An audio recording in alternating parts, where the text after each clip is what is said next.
For my graduate credit, I decided to do option one. So I looked at many different articles and chose three of them to do an annotated bibliography on. The first article that I read or paper was called Let's Get Physical. All of these papers I learned great takeaways that I can take into the classroom this year and use. In the first paper, Let's Get Physical, it was all about conveying the importance of considering accommodations for students with physical disabilities. It talked about how our curriculum and guidelines teachers are usually given does not account for the accommodations that students with physical disabilities need. So we have to be the ones considering how to make this lesson successful for all students. So this paper gave me some really good takeaways. It gave you specific physical disabilities with specific accommodations. So it listed the visual impaired disability and then listed many different accommodations that you could consider. My second paper was called It Can Be More Than Just Fun and Games, Health and Science Apps for Kids. I think this one definitely is great for kids today. It talked about how students are so into technology, they don't even remember a time when we didn't have technology.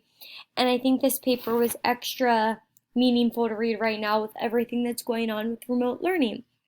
So my biggest takeaway from this paper was finding apps and computer games and technology that students can practice and do the games or whatever it is on the computer, and then be able to take that and do something in real life. Convey what they have learned through the game and then demonstrate that in real life. So that was my biggest takeaway, is technology is awesome and it's not going away, but we need to learn how to make sure it is meaningful for our students. The final article I read was called Engineering Design in the Elementary Science Classrooms, Supporting Student Discourse During an Engineer Design Challenge. This one I kind of connected to the week that we looked at engineering and science. And my biggest takeaway from this paper, biggest thing I learned, was just the importance of the teacher facilitating and making sure that discussion and discourse is happening.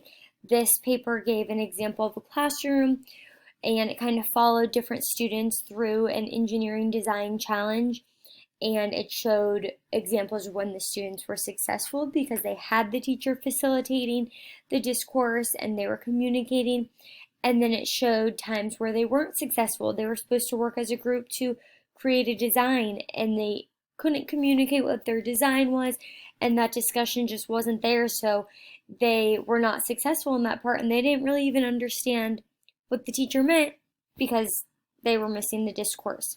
So my biggest takeaway from all of these papers were just meaningful things that I can take this year into the classroom, that I need to be looking at lessons and accommodating to all students, try and put myself in their shoes for a second, that I need to be making sure technology is meaningful, and that I need to make sure I am successfully facilitating different design and engineering challenges and investigations.